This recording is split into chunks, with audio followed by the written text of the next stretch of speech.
بسم الله الرحمن الرحيم الحمد لله رب العالمين والعاقبة للمتقين ولا عدوان إلا على الظالمين وأشهد أن لا إله إلا الله وحده لا شريك له وأشهد أن محمدا عبده ورسوله اللهم صل على محمد وعلى آل محمد كما صليت على إبراهيم وعلى آل إبراهيم إنك حميد مجيد أما بعد السلام عليكم ورحمة الله وبركاته. Firstly, I'd like to thank the brothers for inviting me today. This is the second time, alhamdulillah, I've come here to speak. And I think in the age of modern media, it's quite rare to find people coming together physically to sit together in the presence of one another to learn something that will benefit them in this life and for the life to come. So we ask Allah subhanahu wa ta'ala to bless this gathering, to make it count towards our scale of good deeds, and that it be a means for us to learn something beneficial, inshallah ta'ala. Ameen. So the topic for today is essentially the relationship of the contemporary Muslim with knowledge. Now, this title itself, as you can probably sense, is it's not the normal sort of title you will hear when it comes to speaking about knowledge. Often you find people, they'll speak about, when it comes to speaking about knowledge, they'll speak about the virtues of knowledge, how to seek knowledge, etc. Generic topics as such. But in my brief speech, I want to speak about something very specific, and that is how, as contemporary Muslims, Muslims living in this day and age, okay, living in 2020 in the heart of London, how do they engage with knowledge? Knowledge is something we often refer to Islamic knowledge as being sacred knowledge. It's something which is rooted in the Quran, rooted in hadith, rooted in literature that was written by scholars hundreds of years ago, and even over 1,000 years ago. So for people that are used to learning modern education, going to schools and universities and colleges, it's definitely a big challenge for us to embark upon this path of seeking classical, sacred knowledge. So, before speaking about the actual topic itself, I just wanted to remind everyone about the virtues of seeking knowledge. Why we seek knowledge in the first place. What pushes us to want to seek Islamic knowledge. Firstly, it's a religious obligation. It's an obligation, as the Prophet ﷺ said, طَلَبُ الْعِلْمِ فَرِيضَةٌ عَلَى كُلِّ مُسْلِمٍ وَمُسْلِمَةٍ, that seeking knowledge is an obligation upon every believing male and female. So it's a duty, it's a responsibility of every believer to learn about their religion. And that's a very broad concept, to learn about your religion. A lot of people will say, well, I know about my religion, I know how to pray, I know how to fast, okay, I know what the pillars of Iman are, so what else do I need to learn? There's a lot you can learn. And there are a lot of fundamental things you have to learn, and there are other optional things that you can learn that will essentially elevate your ranks and make you a better believer. So that's one reason. It's an obligation. Secondly, it's virtuous. It's virtuous, meaning the one who seeks this path of seeking knowledge, they are elevating their ranks with Allah subhanahu wa ta'ala. The well-known hadith of Abu Darda, I'm sure many of us know this hadith of Abu Darda radiallahu anhu, where he said, "Man salaka tariqan yaltamisu bihi ilman, sahhala Allahu lahu bihi tariqan ila al-jannah." That whoever treads a path seeking knowledge, Allah subhanahu wa ta'ala will make the path to paradise easy for him.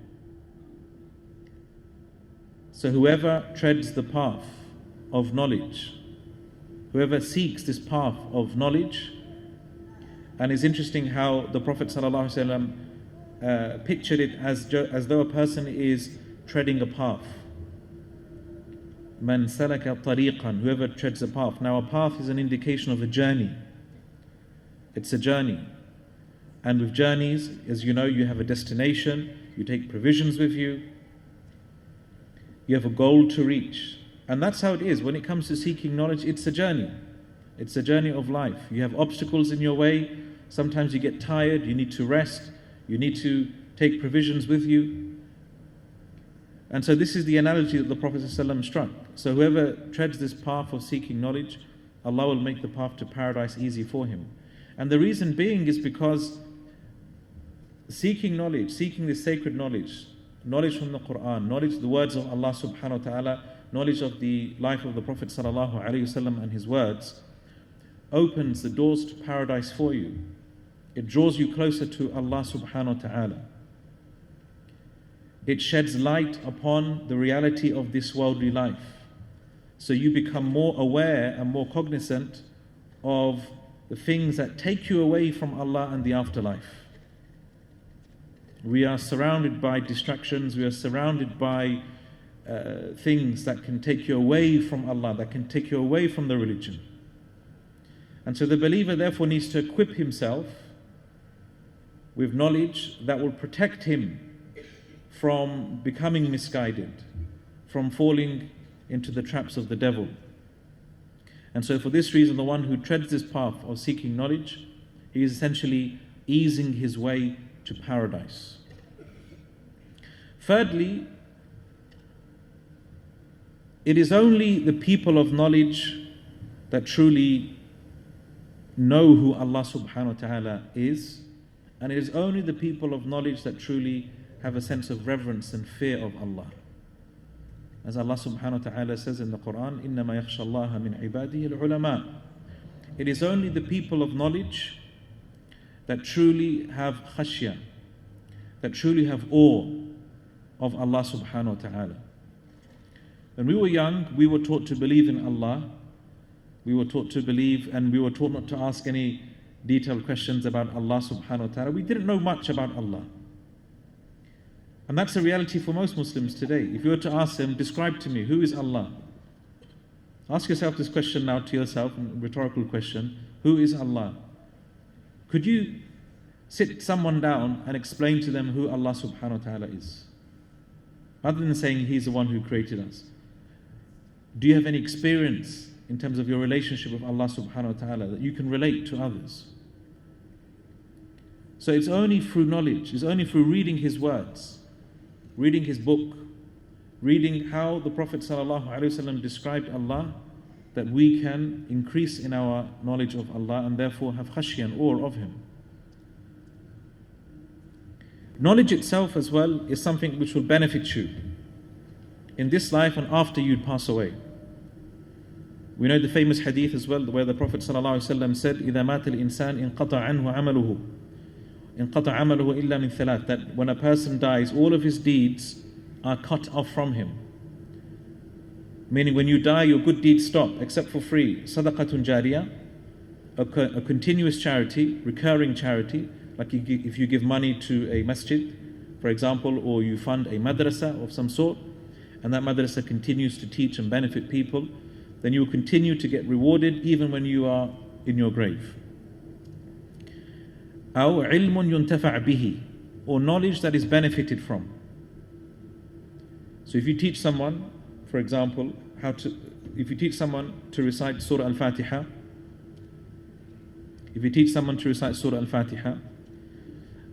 they will grow up reciting Al-Fatiha, and you will get the reward. Every time they recite Surah Al-Fatiha, you are being rewarded. Can you imagine that reward?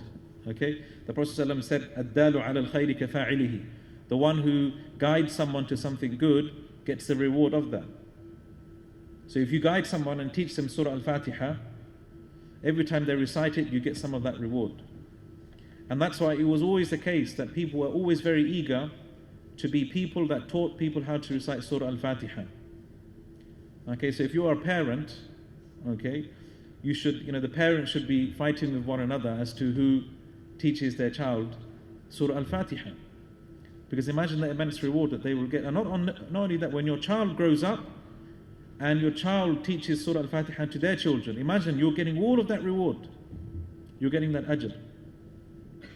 So that's just, Surah Al-Fatiha. There's so many other things that you can leave behind as a legacy, giving people da'wah, even writing books or giving lectures, etc. These are things that people benefit from even after you pass away. And the third thing that will benefit you, what's the third thing that will benefit you from the brothers? Yes?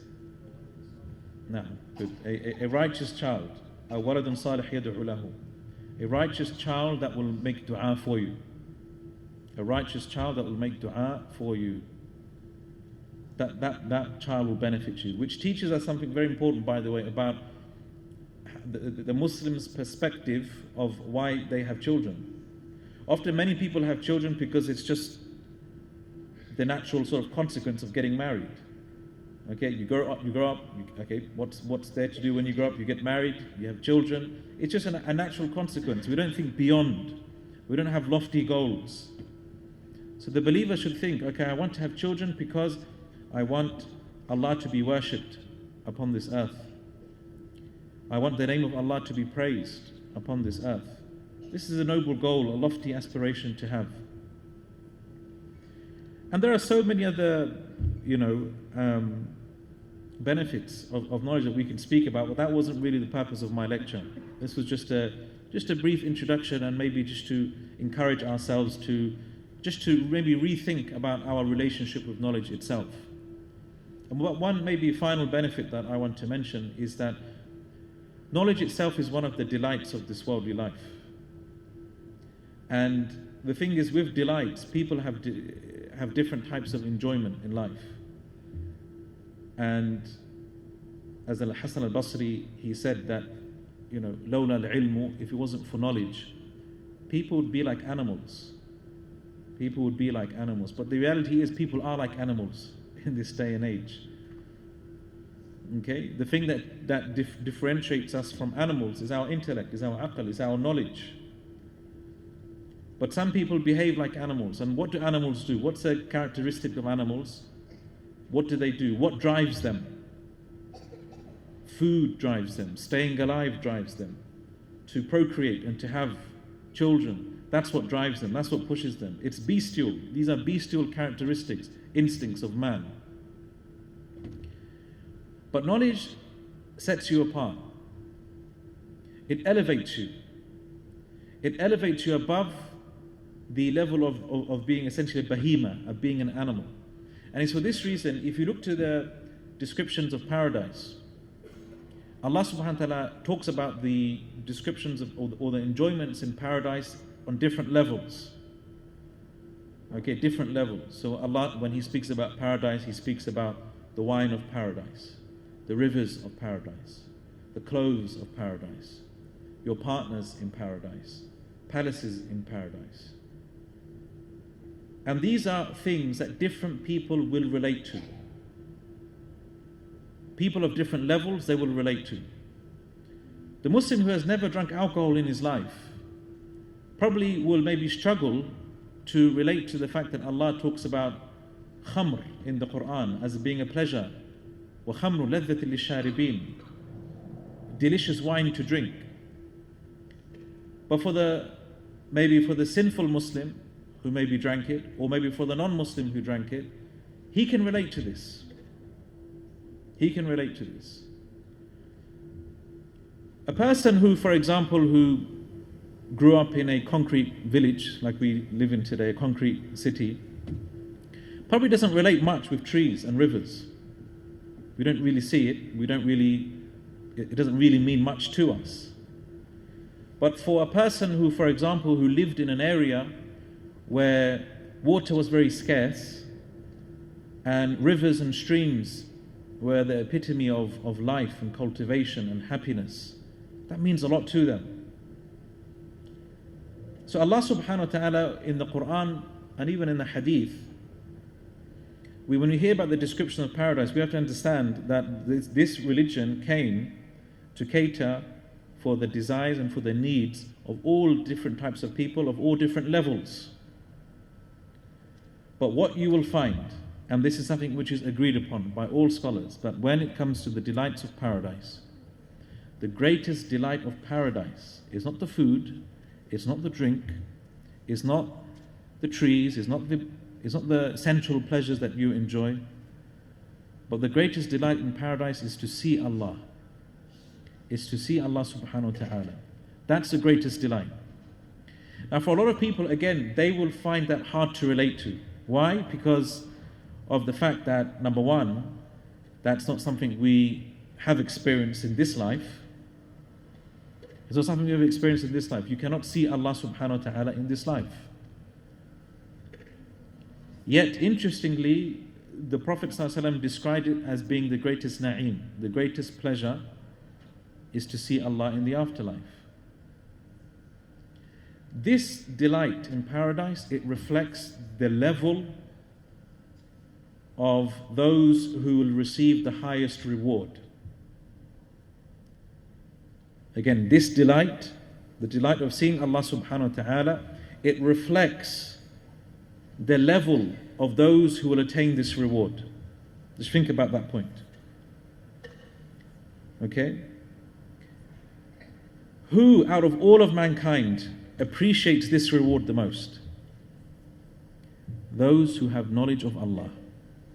Those who have increased in their knowledge of Allah. Someone who is estranged from Allah, someone who is far away from Allah, when they are told the greatest delight in paradise is to see Allah, they'll stand and they think, okay, I don't know what that means to me. Because they might not even have that yearning to even want to see Allah, even though that was something that the Prophet ﷺ asked for. You know, Allahumma inni as'aluka ladhata an-nadhri ila wajhika al-kareem. But oh Allah, I seek for the pleasure of being able to see your face. So that shawq was shawqa ila liqa'ik. And he even asked for this desire, this shawq, to meet Allah subhanahu wa ta'ala. This mentality, it's clearly a result of someone who has deep and profound knowledge of Allah subhanahu wa ta'ala. Therefore, in summary, the point I want to make is that knowledge itself, knowledge of Allah, knowledge of this religion, it elevates your ranks until you move beyond the sensual pleasures of this worldly life. And there are reports of many of the scholars from the Salaf and the early generation who, when they were asked, what do you desire in the afterlife? Well, what makes you worship? What makes you increase in your worship? Is it your desire for paradise? And they would say, وَأَيُّ شَيْءٍ جَنَّةٍ. And that's a very strong thing to say. And what is paradise? Meaning as if to say, there is something greater than paradise. There is something greater than paradise. And what is the thing which is greater than paradise itself? Is to be with Allah. Is to see Allah subhanahu wa ta'ala. But you can only reach that rank. You can only go above that level, of the level of bahimiyya, of essentially being essentially like an animal where you're just focused on your sensual pleasures, if you increase in your ilm. إِنَّمَا يَخْشَى اللَّهَ مِنْ عِبَادِهِ الْعُلَمَاءِ. So after that introduction about the virtues of knowledge itself, what does a person seek? There are different levels of seeking knowledge. And I'm here, I'm sitting in front of, a variety of different people, of different backgrounds, ages, abilities. It's difficult for me to speak about what you should aspire in terms of knowledge, because that will differ, and that will differ from person to person. Not everyone can be a scholar, not everyone can be a student of knowledge, and not everyone will be an arduous reader. People have different levels, different abilities, different skills, different weaknesses. So it's really upon you to decide what you want to aim for when it comes to seeking knowledge. If you just want to learn the basics, meaning you just want to make sure that your prayer is valid and that you know you're giving zakat correctly, and that you, when it comes to fasting in Ramadan, you know that your fast is valid, and that's it, that's fine, as long as you fulfill your obligations. But don't expect the highest ranks in paradise. Don't expect to live the happiest life on this earth. Because if that's what you choose for yourself, a lowly level, okay, then only expect lowly consequences. But if you want to now raise yourselves higher, if you want to achieve more happiness in life, if you want to achieve a higher rank in the afterlife, then you have to aim higher. You have to aim higher. And clearly, if you want to be someone who is in the company of Allah and the prophets and the companions and these people, you have to aim higher. If you want to be someone who wants to be a scholar, okay, and I think it's important for us when we're training our youth, not to make scholarship a level which is beyond our reach and is something that only people from a far distant land can attain. We need to bring up generations in this country, here in the West, and firmly believe that we can raise scholars. We can raise imams. We can raise people that will be people that guide others and give solutions to people in the future. So we need to see what do we want to attain. What do you as an individual, what do you want to attain? What is your goal with regards to this knowledge? It's important to note though that when it comes to knowledge, knowledge is without a shadow of the doubt one of the pleasures of this worldly life. And not just Islamic knowledge, any form of knowledge. Okay, any form of knowledge, everyone is interested to increase in their knowledge. That desire though, the strength of that desire will be different from person to person. Some people will not feel satisfied until they've learned something new on a daily basis. Some people will not feel satisfied unless they have a book in their hands and they're reading, or they're listening to a lecture and learning something new to benefit themselves with. But without a shadow of a doubt, knowledge to a certain degree is from the ladhat of the dunya, from the pleasures of the worldly life.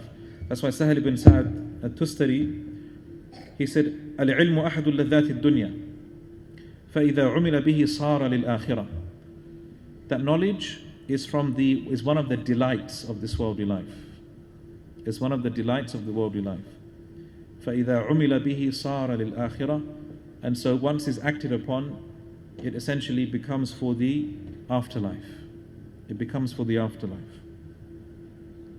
But it's a difficult thing to really pinpoint what pushes you to seek that knowledge. For some people, it's just like desiring delicious food. It's just something that's innate within you. You can't describe it, but you just have that burning desire for it. Hence, the likes of Imam Ahmad, when he was asked, and this was a question that many scholars in the past were asked, هل طلبت العلم لله? Did you ever seek knowledge for the sake of Allah? And he would say, أما لله فعزيز ولكن شيء حبب إلي. He said, as for seeking knowledge purely for the sake of Allah, he said, فعزيز, it's rare. Now he said this out of humility. We have good husn al-dhan, we have good thoughts about Imam Ahmad. But he was saying it out of humility, but there was an element of truth there. Okay? وَلَكِنْ شَيْءٌ حُبِّبَ إِلَيْهِ. It's just something that was made beloved to me. There are other statements similar to this from the scholars of the past. They said, طَلَبْنَا الْعِلْمَ لِغَيْرِ اللَّهِ فَأَبَى أَن يَكُونَ إِلَّا لِلَّهِ. That we used to seek knowledge for other than the sake of Allah. In the beginning, فَأَبَى أَن يَكُونَ إِلَّا لِلَّهِ. But then Allah, He made it such that it ended up being that we started to seek knowledge for the sake of Allah. Because this knowledge is sacred. This knowledge is sacred. Whoever treads this path, Allah will assist him. Allah will guide him and assist him. So it's important that we always check ourselves and we check our intention, ask ourselves, why do we want to increase in knowledge itself? And as the scholars used to say, تَعَلَّمُوا النِّيَّةَ فَإِنَّهَا أَبْلَغُ min al-amal, that learn about your intentions, because it's more effective than the action itself. So when I mentioned before that every person has to sort of analyze themselves and ask themselves essentially what do they seek to aspire when it comes to knowledge, despite that there are certain key things that every Muslim must learn about. Every Muslim must learn about. And I don't mean in a technical sense. Like scholars in the past would speak about knowledge which is fardul ayn and fardul kifaya, something that the bare minimum that you must know. Like a believer must know how to pray. He must know how to do wudu. Okay, you must know the things that break your wudu. You must know these things. You must learn how to clean yourself after relieving. These are the technical things that we all must know. But I mean, in order for really a believer to become righteous and to excel in his religion, there are certain key things that he must learn. And if I want to summarize these 3 points, it's very simple. 3 things that you all must learn. The meanings of the Quran as a whole, of course, which includes the recitation of the Quran, but in particular the meanings of the Quran, the ahadith of the Prophet sallallahu alaihi wasallam, and fiqh. Now, this is not something which is like set in concrete, but this is just the way I explain things. Okay, people express it in different ways, but I'm expressing it in this way. So let's break these 3 things down very quickly. So Quran, relationship with Quran. Now we could speak at length about this, but the key things that the relationship of the believer of the Quran is a relationship based upon understanding. Last year, I think when I came, my talk was about Quran and tadabbur and how to reflect over the Quran. Okay, so the believer must learn, yes, how to recite the Quran, without a shadow of a doubt. He should learn how to do that as an act of ibadah. But remember, tilawa of Quran is a means. It's not the objective. It's a means, it's a wasila, it's a means to an end. So tilawa of Quran, the reason why we learn to recite it in a beautiful way, in a melodious way, is to help us in our understanding and appreciation of the Quran. كتاب أنزلناه إليك مبارك ليدبروا آياته وليتذكر أولو الألباب. This is a blessed book that we have sent down. Why? ليدبروا آياته, so that people may reflect over it, so that people may reflect over its meanings. In fact, the word tilawa in the Arabic language, tilawa actually means ittiba' linguistically. Tilawa actually means to follow. We all know the verse, الَّذِينَ يَتْلُونَهُ حَقَّ تِلَاوَتِهِ أُولَٰئِكَ يُؤْمِنُونَ بِهِ. Those who recite the book, يَتْلُونَهُ حَقَّ تِلَاوَتِهِ. Those who recite the book according to its حَقَّ tilawa, meaning its true tilawa, they are the ones who believe in it. Now this is a verse many of us have heard. And many of us think, unfortunately, that here, حَقَّ tilawa means to recite it well. But actually, if you look at what most Mufassirin said, حَقُّ التِّلَاوَةِ means to actually follow the teachings of the Quran. And that can only happen if you understand what you're reciting. It can only happen if you understand what you're reciting. So my advice to the young brothers and sisters here, and those of us our parents, it's important that we learn and we teach our children not just to recite how to recite the Quran, but to understand the Quran in a language that you understand. When you learn a surah, learn its meanings. When you learn a surah, you learn its meanings. Just recently, I've been teaching a convert, a convert to Islam. Previously Hindu. Previously Hindu. So I'm teaching him just to recite, or he's learning, he's learned Surah Al-Fatiha, and he's almost learned 10 surahs from the back of the Quran. And that's something I don't usually do, to be honest. I usually focus on teaching other ulum and sciences, but he was, mashallah, very persistent in asking. So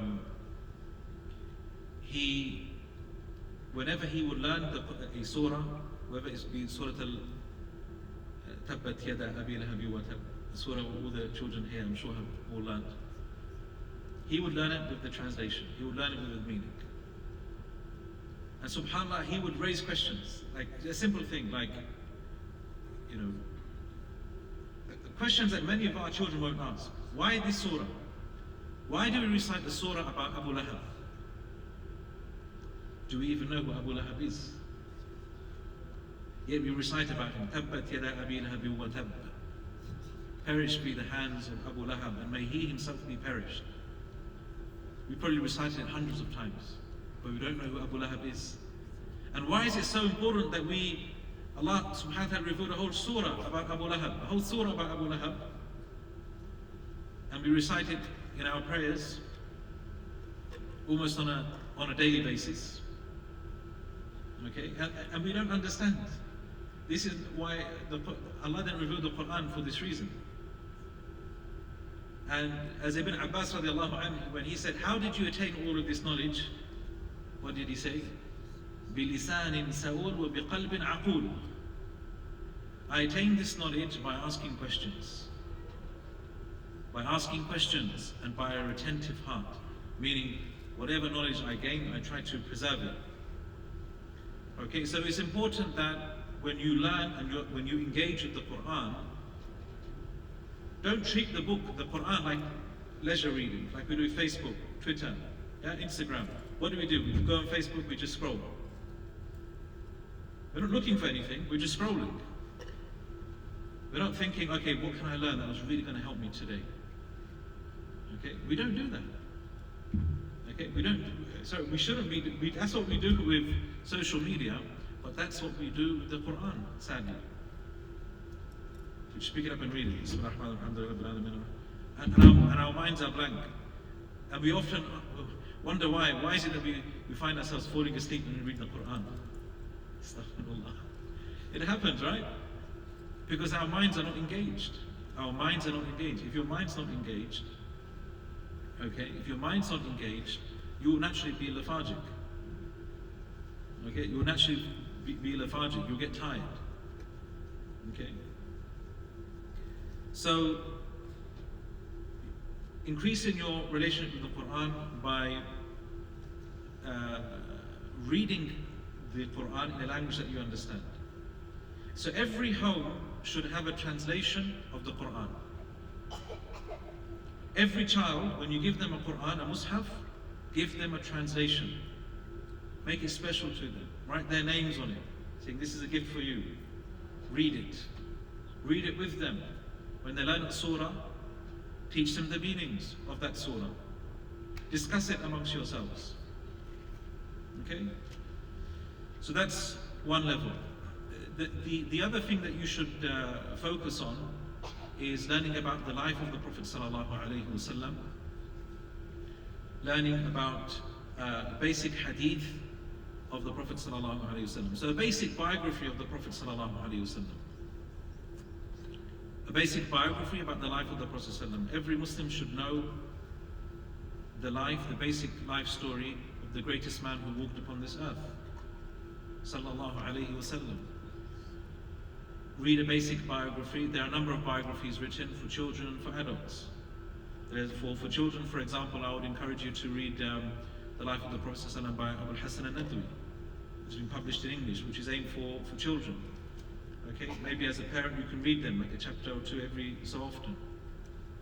For adults, I would encourage you to read Martin Ling's Life of the Prophet Muhammad sallallahu alaihi wasallam. Life of the Prophet by Martin Lings. Martin Lings was a Muslim, okay, in case you're wondering. Okay. Read basic hadith of the Prophet sallallahu alaihi wasallam. The 40 hadith of Imam al-Nawawi. The 40 hadith of Imam al-Nawawi, rahimahullah. There's 40 hadith, but these 40 hadith are so important, are so fundamental. They shape the life of a Muslim. We all know the famous hadith, the hadith of Jibreel, okay, where Jibreel, he came to the Prophet ﷺ and he asked him 3 important questions. What's Islam? What's Iman? What's Ihsan? There's hadith in there about understanding Sunnah and Bid'ah. There's hadith about Zuhud, about attachment to the worldly life. There's hadith about faith. There's hadith about character, Husnul Khuluq, how to be as a Muslim.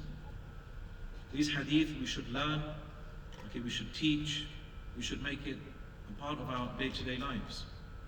Another important book of hadith that every Muslim should have in their household, Riyadh al-Salihin, by Imam al-Nawawi rahimahullah. Absolutely fundamental book. That should be part of the staple diet of every Muslim. Riyadh al-Salihin. And this is a hadith collection which was written for all Muslims, not a specialized book. Sahih al-Bukhari, for example, is not for a layman to read. It's not for a person who should pick up and start reading Sahih. It's a specialist book. People don't realize this.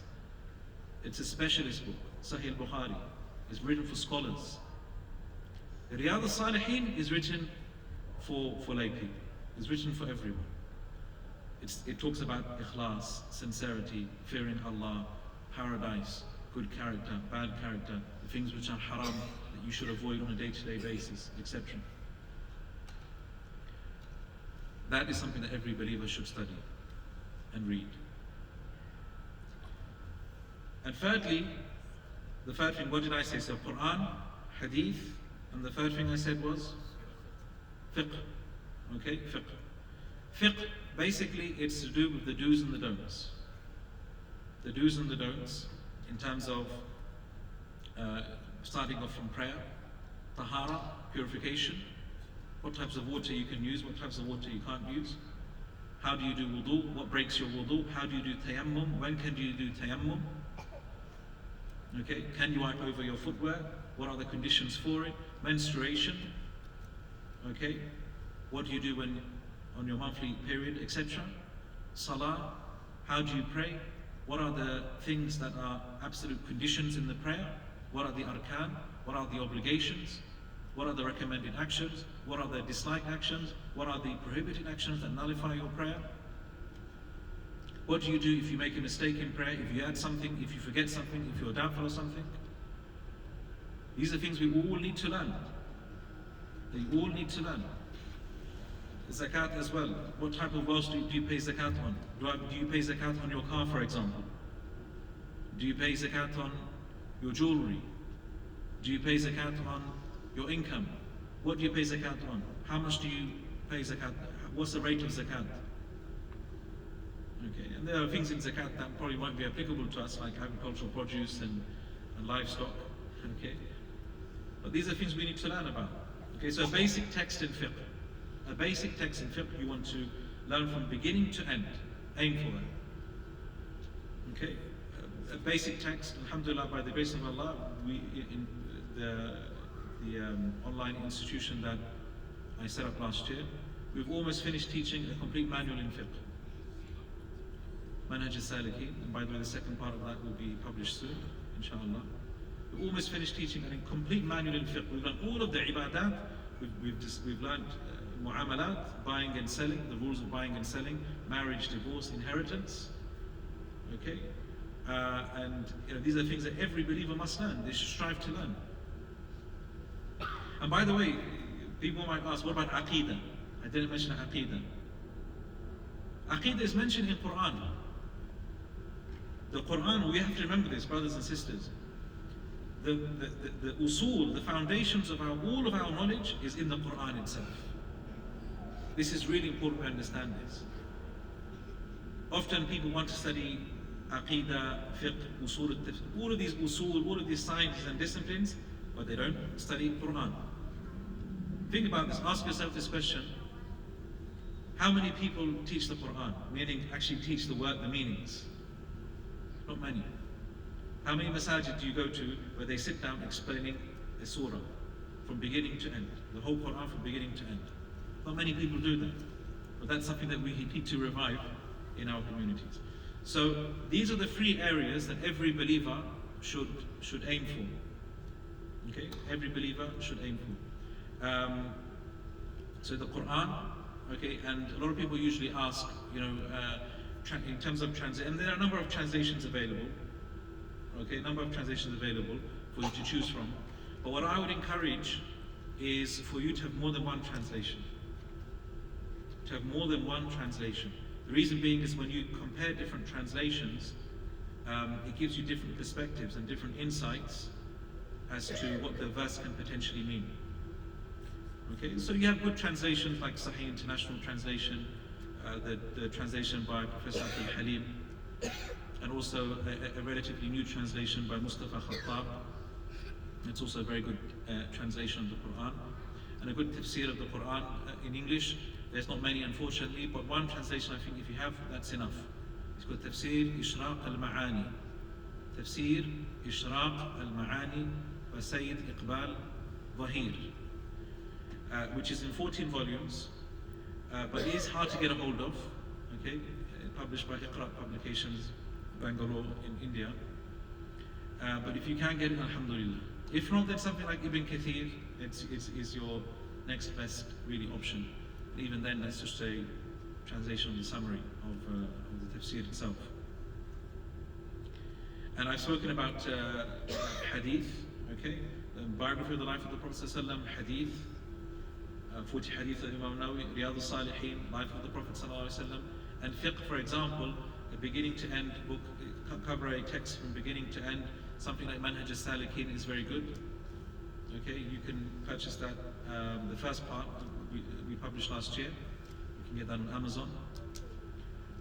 But there are other texts as well. There's the Epitome of Hanbali Fiqh, which was translated recently as well. That's also a good book as well. So moving on now. How long do I have left? Okay. How long? Half an hour. Okay, good. Right. So those are the things that you should aim for. Now, some of the things you need to be wary of, because I said we need to. The aim of this topic is to speak about essentially the contemporary Muslim and his engagement with knowledge. So for the contemporary Muslim, what are the things that he or she should be concerned about or aware of? Now, we live in an age of speed. Everything's very fast. Even our food is fast. Yeah? Fast food. Knowledge is also fast. We have fast knowledge, quick knowledge. Okay? So we live in an age of speed. An age of speed. And that desire for speed, it's insatiable. We can't fulfill that need. The faster something becomes, we just want it to be more faster. Okay? For those who are maybe above maybe 25 or 30, remember the days of dial-up internet speed.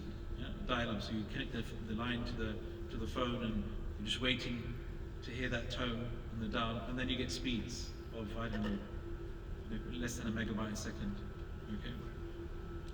And we thought, wow, that's great. Then we got used to broadband internet, 5 megabytes a second, that's amazing. Now we have speeds like gigabytes.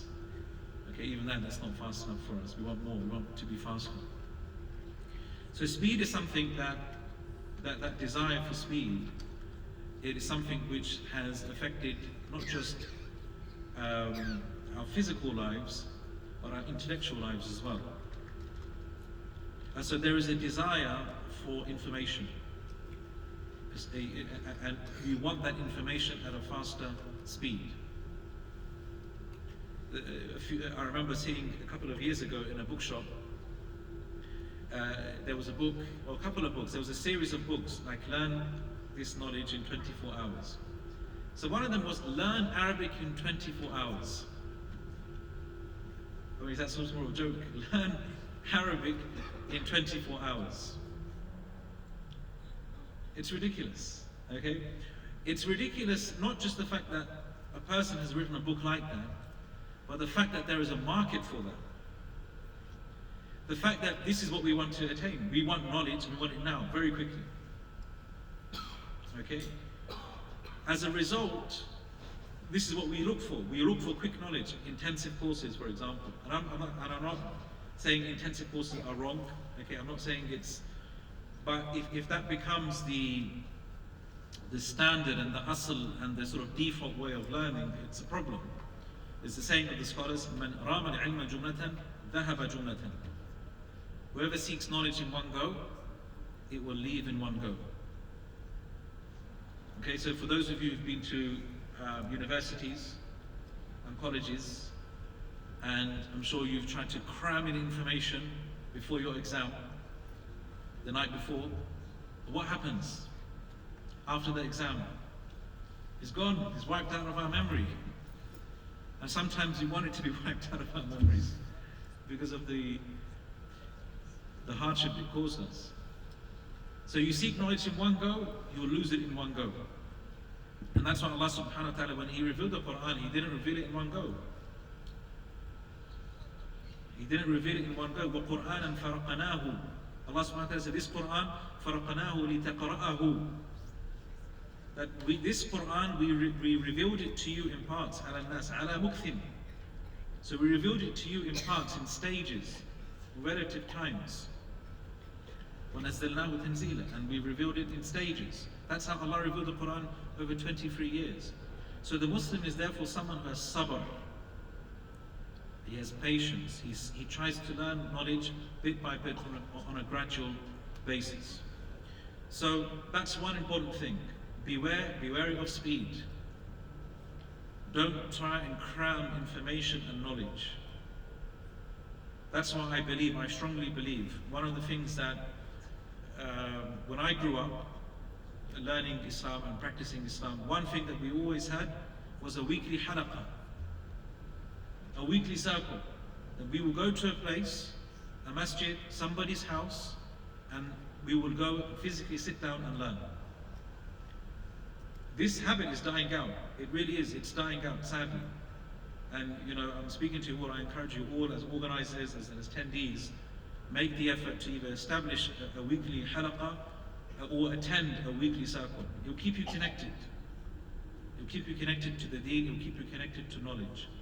And the blessing of the gathering is not just restricted to the knowledge itself, but to the company as well. You're in the company not just of like-minded people and people that will increase you in your love for the deen and brotherhood and sisterhood, but you're in the company of the angels as well. The famous hadith, مَا اجْتَمَعَ قَوْمٌ فِي بَيْتٍ مِّن بُيُوتِ اللَّهِ يَتْلُونَ كِتَابَ اللَّهِ وَيَتَدَارَسُونَهُ بَيْنَهُم. That no group of people gather together in a house from the houses of Allah to recite and study the book of Allah, except that the angels descend and cover them with mercy, and tranquility descends upon them. That's a blessing that you won't find online. It's a blessing you won't find in a yearly conference. This is something it's achieved on a community level. So speed is one thing. Another thing is the fact that information, we are overloaded with information. We as a people are overloaded with information. Wherever you go, you see information. On billboards, on your mobile phones, books, newspapers, articles, social media.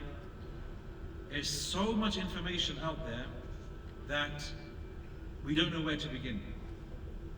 And not just that, there's so much information, as a result, we do not value the information that is available at our fingertips. We don't value it. So in regards to the first point, that it becomes difficult for us to navigate ourselves around knowledge, the scholars, they said, ازدحام العلم في السمع مضلة الفهم ومضلة الفهم. That ازدحام العلم, when you're sort of congested with knowledge, there's so much information around you, it's a مضلة الفهم. It's an area, therefore, that will most likely lead to you not developing a good understanding of something. Because you're just bombarded with information left, right, and center, you don't know where to go. Just to give you an example, how many of you have a physical copy of Sahih al-Bukhari in your homes? Raise your hands. Oh, from the sisters, no? Sahih al-Bukhari, physical copy. Okay, on your phones then at least. Okay. Alright, I wasn't expecting that response. Okay, how many of you, have a book in your home relating to Islam that has hadith? Okay, most of you, good. Okay. In the past, you would have had to have been a serious, avid student of knowledge just to have that book.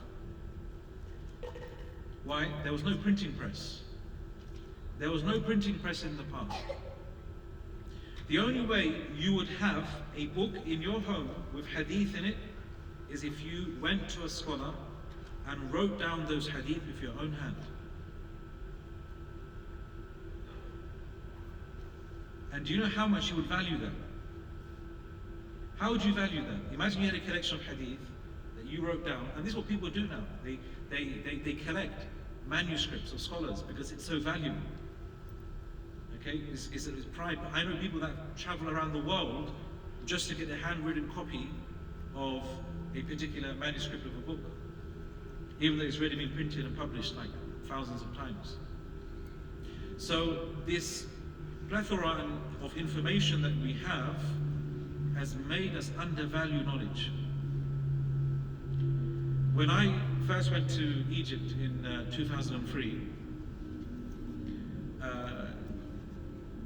in those days they didn't have like what we have now in terms of like Maktab al-Shamil and these programs where you can, like databases where you can search thousands of books within the space of a few clicks.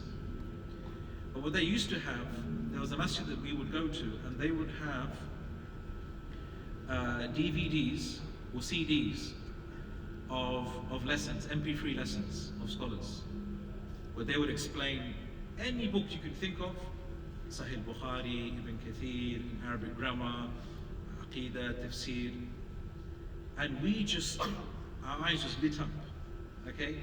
We thought, wow, we never saw anything like this when we were in the UK. I lost count of how many of those CDs I bought. I probably bought a few hundred, okay? And I thought, this is my lifetime supply of knowledge. Lifetime supply, I was so excited, okay? Obviously, in hindsight, when I look back now, how many of those lessons did I actually listen to? Not many, in comparison to what I actually had. But imagine I only had maybe 5% of those lectures. I would have valued them more. I would have valued them more, and I probably would have listened to more. If you've ever gone on a journey, you've traveled, you've gone abroad, sometimes, I'm sure many of you probably take a book or two with you on your journeys. Okay, and you'll probably end up reading quite a lot of that on your journey, whereas if you were at home, you wouldn't probably have picked up that book or even read it. Why are you reading it on your journey though? Is it simply because you have more time? That could be one of the reasons, but another major reason is probably because that's the only thing you have to read. That's the only thing you have to read. So you value it. You understand its value. So this is another problem that we have in this day and age. We are overloaded with information, and as a result, we've lost our sense of navigation in terms of what we ought to be studying and what we ought to be reading, and as a result, we just give up. We just think, like, I don't know what to study. I don't know what to read. Hopefully, the points I mentioned before should have given you some sense of direction in terms of what you should be trying to read and study. Okay. The other thing that the contemporary Muslim, and this is the big elephant in the room, okay, that we all cannot ignore, is social media. There is no contemporary Muslim except that he has some sort of connection with social media. Okay, we're all guilty of that. If you want to use the term guilty, okay, we're all guilty of that. It has its positives, there's no doubt about it. Okay, you cannot deny it. And I am not a person who that opposes change and opposes innovation in terms of technology and advancement. Some people I know, this used to happen in the past. When the TV came out, scholars spoke out against it, and they said the TV is shaitan and what have you. Now we have Islamic TV channels and satellite TV channels. So we need to learn to embrace technology, embrace social media, but at the same time be aware of the harms of it. And one of the harms of social media is, firstly, from a tarbawi perspective, from the perspective of our own personal development, is that there is a lack of interaction with human beings. Okay? So how many of you have listened to lectures of, whether it be, scholars, well-known scholars here in the West, we listen to them, the famous speakers. We've probably never seen them in our lives. We've never spoken to them. We've never addressed them. And that has led to not just a lack of communication, but a lack of tarbiyah, lack of learning. In the past, when people would listen to someone, they wouldn't just learn from their words, but they would learn from their manners. Abdul Mubarak, he used to say, one of the great scholars of Islam, that before we would learn from a scholar, we would observe his akhlaq, we would observe his manners, the way he spoke, the way he carried himself, his etiquettes, his mannerisms. We would learn that. And that's almost lost when we try to learn through social media. Again, we lose that reverence for knowledge as well as a result. Not completely, but potentially. There's a saying that the scholars have always said for centuries, and it still applies to today, Al-ilmu yu'ta wa la yatik. That knowledge is gone to. Knowledge shouldn't come to you. Knowledge shouldn't come to you. Walakin yu'ta. We go to knowledge. We go to knowledge. And this implies that, and there's a whole background to this, a mindset to this. The problem is when knowledge comes to you, and you demand knowledge that it comes to you, you essentially establish a relationship like the relationship between a buyer and a seller. It becomes a form of consumerism. So what happens is, a person expects knowledge to come to him. Okay. Now, in consumerism, as we know, who is right? Who is always right? The buyer, isn't it? Okay. So the buyer carries himself as though he has a haqq and a right over the person who he's purchasing from, right? And not only that, the seller lowers himself for the buyer. What would you like? Okay, we can offer you a discount. Okay, you should take this, it's good for you. Okay, we lower ourselves for the buyer. That's what happens. And that shouldn't be the relationship between a student of knowledge, okay, a student of knowledge, and a scholar and a person of knowledge. Just today I was reading a very interesting story of a scholar in the past. So he was a scholar of hadith. And as soon as he started to teach, he closed the doors. He closed the door. The lesson started, closed the door. People banging on the door, bang, bang, bang, let us in, let us in. He's like, no. He said, if he's from the scholars, if he's a student of hadith, don't let him in. If he's not a student of hadith, let him in. And people confused, like, hang on a minute. Well, you're teaching hadith. If there's anyone that you should be allowing in, you should be allowing who? A student of knowledge, a student of hadith. He said no. If he's a student of hadith, he has to prove to be someone who deserves this knowledge. And he should know. If he's a student of hadith, he should value this knowledge and he shouldn't come to the lesson late. So I'm not going to let him in. Try saying that to somebody who has paid you for knowledge. Who's paid you for knowledge. They'll be, look, I paid you for this is what I expect. Where's my refund? See what happens as a result when we treat knowledge in that way. We expect knowledge to come to us. One of the things, subhanAllah, that as you know, many people go and to and fro and study in Egypt. One thing I found, which is very common with people that go abroad to study in Egypt, is that their teachers come to them. Okay, so they pay their teacher, and the teacher comes to them. Okay, I'm not saying it's wrong. Okay, for a lot of people, their time is limited and short, and as a result, you know, it maybe that's a practical solution for them. Okay, but just be wary of the attitude or the atmosphere that you may create as a result of that. You're expecting people to come to you, you're expecting knowledge to go to you. And I've seen some very ugly circumstances and situations and relationships that have been broken, and student-teacher relationships which have fallen apart because of this reality, because we expect knowledge to come to us. But we don't go out and seek knowledge. Go out and seek knowledge. Go to the knowledge itself.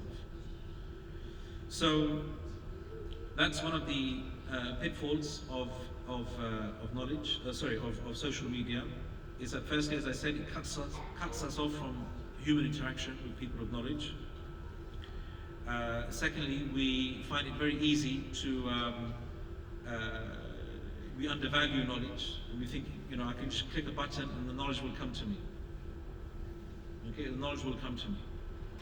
Those of you who know me know that I set up Tawfiq Online last year, which is a bit of an irony, okay? Because I'm someone who stresses the importance of live learning and having human interaction, but then I teach online. I mean, there's a story to that anyway, probably beyond this class, this lesson. There is actually this new theory that social media is actually rewiring our brains. Social media is completely rewiring our brains. So our brains are actually elastic. There's an elasticity to our brains. Okay, so if you, over time, you can literally change the structure of your brain through your interactions. What social media does, often, it's very fast paced. Okay, very fast paced. So you're scrolling. Okay, you're scrolling, you're checking, and it's rare that you stay on one thing for a long period of time. It's quite rare. It's quite rare. Okay, and that's the way social media is based on. It's not like a blog, for example. With a blog, okay, blogs didn't really last. They still exist, but maybe 15 years ago, blogs were a lot more popular. Okay, and so a blog would have a relatively long article, hundreds of words. Okay, and now we have Twitter. Okay, so what's the character limitation now? Is it 140 now, or is it? They increased it, isn't it? At one stage it was, I think, 120 characters. Now it's gone to 240. They changed it anyway. But why keep it to that limit? Why? Because that's the way social media works. You're scrolling quickly, and therefore, as a result, in this fast-paced world, your concentration span is only used to looking at information for small segments of time. 1 minute, 2 minutes, maybe 5 minutes. And beyond that, your concentration goes. So now, like academics and scientists have actually, they've published, books on this. There's a book actually, it's called, let me quickly bring you the name of the book. You might want to get yourself a copy and read it. I've got the name, let me just get the name. It's called,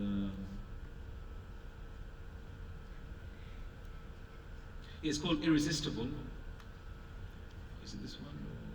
Yeah, Irresistible, The Rise of Addictive Technology and the Business of Keeping Us Hooked, by Adam Oldter. So it's Irresistible, The Rise of Addictive Technology and the Business of Keeping Us Hooked. And there was another book as well, actually. It wasn't this one, there was another one as well.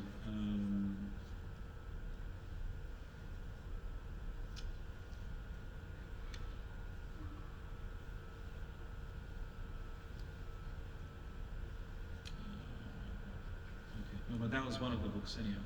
So, okay, I'm not going to take much more time, just very quickly. So that's one thing that social media has done. It's reduced our concentration span. Okay, I can see that we're already getting a bit fidgety, so inshallah, I know our concentration is, okay, it's gone beyond that 5-minute limit, so, okay. So that's something we need to be consciously aware of and try to resist. Why? Because there is a lot of goodness out there in terms of knowledge on social media. But the problem is, it's found beyond the 1 or 2 minute clips. Yeah, it's found beyond the 1 and 2 minute clip, reminders.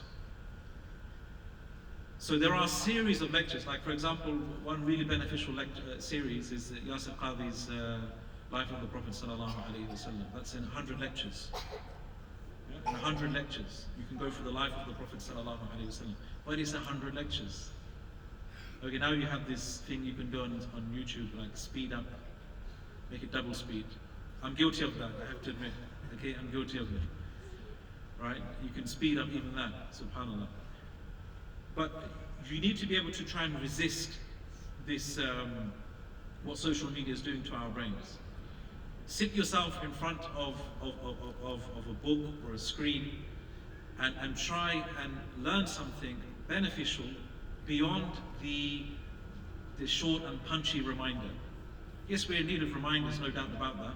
Okay, we're in need of that, but we're in need of more substantial knowledge that can shape our character. Because reminders, they come and go very, very quickly. Okay, there was this it was like a piece of research. It wasn't really research, but they said if you take the amount of time a person has been to a khutbah in his life, imagine every week half an hour. Okay, every week half an hour throughout your adult life. Okay, if you amass all of those hours, you probably could have gone for a few degrees. A few degrees. So you could have a degree in Sharia, maybe a master's in tafsir, if you had utilized that. But the thing is, I don't really agree with this thing, because khutbah has a purpose. The purpose of the khutbah isn't to teach you fiqh, isn't to teach you the intricate details of the meanings of the Quran, is to give you a reminder, right? So reminders have their place. But this is important. For the contemporary Muslim, you must understand that reminders are not enough for you. Reminders aren't enough for you. If you really want to progress, if you want to stay the same and just have your iman just above the sort of water level, okay, listen to your reminders.